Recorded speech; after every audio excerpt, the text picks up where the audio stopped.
हनुमानगढ़ी के महंत राजू दास जी हमारे साथ मौजूद हैं बातचीत के लिए। उनसे बात करते हैं क्या तैयारियां हैं प्राण प्रतिष्ठा की और महंत किस तरह से आह्लादित नजर आ रहे हैं उसको लेकर। सर 22 तारीख को प्राण प्रतिष्ठा हो रही है, प्रधानमंत्री यहां पर आ रहे हैं और आप लोगों की तरफ से क्या कुछ तैयारियां अभी मुकम्मल की गई? नहीं, हम लोग की तरफ से की तैयारी तो हम लोग 1 साल पहले से ही कर रहे हैं। विधिवत अनुष्ठान के साथ, वैदिक मंत्रोच्चारण के साथ, लोक पद्धति के साथ, सनातन परंपरा के साथ अपने आप को तैयार रखा कार्य कर रहे हैं। मुझको लगता है कि जो अनुष्ठान विधि जो होनी है वह प्राण प्रतिष्ठा के निमित्त वो भी हम लोग अभी शुरू कर देंगे 15 तारीख से, और वो विधिवत तो चलेगा अनुष्ठान विधि। और अनुष्ठान के माध्यम से, पूजा पद्धति के माध्यम से, सनातन परंपरा के माध्यम से, लौकिक परंपरा के माध्यम से जो खटकर्म है वो सारे खटकर्म के पालन करते हुए उस कार्यक्रम को करेंगे हम लोग। सारे कार्यक्रम करेंगे। प्रधानमंत्री जी यहाँ पर आ रहे हैं और कई जो आचार्य हैं वो सवाल इस बात पे उठा रहे हैं कि प्रधानमंत्री का वहाँ पे क्या काम है, या फिर ये कह रहे हैं कि अभी ठीक से प्राण प्रतिष्ठा का मंदिर चूंकि तैयार नहीं है, उसमें तमाम चीज़ें जो है वो निकल कर सामने आ रही। चंपत राय जी के बयान को लेकर भी बहुत सारे सवाल खड़े किए जा रहे हैं। ना चंपत राय जी ने गलत कहा है, ना तो शंकराचार्य जी ने गलत कहा है।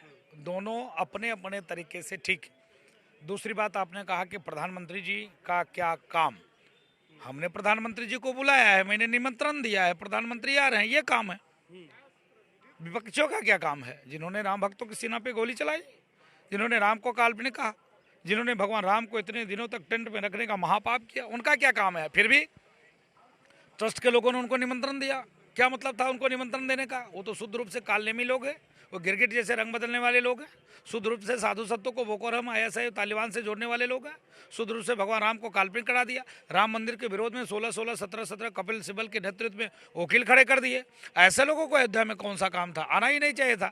लेकिन जिस प्रकार से ट्रस्ट के लोगों ने निमंत्रण दिया और उस निमंत्रण को कांग्रेसी वामपंथियों ने, तमाम घटक दलों ने उस निमंत्रण को इनकार किया, तो वो हमारी बेटी की शादी तो थी नहीं, ना बेटे की शादी थी, ना तो मेरी माँ मर गई थी, ना मेरा बाप मर गया था। वो तो मैं इसलिए निमंत्रण दिया था कि भाई भगवान राम सबके हैं, सभी दल के हैं, सभी संप्रदाय के हैं। ये आपको महसूस ना हो कि हम रामद्रोही थे, मुझको साथ नहीं दिया। भगवान राम हर मिनट, हर पल, हर क्षण सबको गले लगाते हैं। सबको जो माफ़ी मांगता है उसको माफ़ कर देते हैं। जो शरण में आता है उसका सारे पाप को और दुख को हर लेते हैं, कष्ट को दूर कर देते हैं, क्षमा कर देते हैं। इस निमित्त निमंत्रण दिया था। इस निमित्त निमंत्रण यादव कालनेमी नहीं हो सकते। इसलिए मैंने कालनेमी कहा, वो मेरा लॉजिक तर्क है। कालनेमी इसलिए कहा जहाँ पर आप खड़े हो ये राम की पैरी है, और ये राम की पैरी है। यहाँ निहत्थे राम भक्तों की सीना गोली से छलने किया। अभी आप यूट्यूब पे सर्च करो, तमाम ऐसे कार सेवकों का वीडियो मिल जाएगा कि मैं जा रहा था, मेरे परिवार के लोग गोली लग गया था, मैं बचा रहा था, फिर भी मुझको गोली मार दी गई। जबकि मैंने ऐसे हाथ उठा लिया, सिलेंडर कर दिया, तभी गोली मार दिया।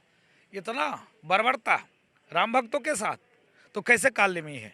कैसे कालनेमी नहीं है? नंबर 1। नंबर 2, वो कह रहे थे बाबरी मस्जिद ही बनना चाहिए था। वो कह रहे थे वहाँ पर सुलभ कॉम्प्लेक्स बना दो। मंदिर का कौन सा काम? तो कालनेमी क्यों नहीं है? वो शुद्ध रूप से राक्षस है, और मुझको लगता है कि वो रावण के ही वंशज को ही माने जाएंगे, क्योंकि उनकी जो कार्यशैली है वो ठीक नहीं है। इस विपक्ष के सारे नेता रावण के वंशज हैं। और जो रामद्रोही हैं, जो राम मंदिर का द्रोह कर रहे हैं, जो राम जन्मभूमि मंदिर का इस प्रकार से अपमानित करने का काम कर रहे हैं, वो है ही है राक्षस। चाहे पक्ष का हो चाहे विपक्ष का हो। पक्ष में भी जो लोग कुछ है इस प्रकार के जो लोग हैं वो भी राक्षस है। राक्षसी प्रवृत्ति के। भाई राक्षसी प्रवृत्ति, भाई प्रवृत्ति उनकी राक्षसी वाली हो गई ना, इसके नाते राक्षसी प्रवृत्ति का। शुक्रिया बहुत बहुत। राजू दास जी राम की पैड़ी पर पहुंचे हैं, बहुत सारी उन्होंने बातें कही और कहा कि जो लोग राम का विरोध किए हैं, राम भक्तों के सीने पर गोली चलवाए हैं, वो कालनेमी हैं और राक्षसी प्रवृत्ति के हैं। कैमरामैन पंकज निगम के साथ सीमा नकवी, भारत समाचार, अयोध्या।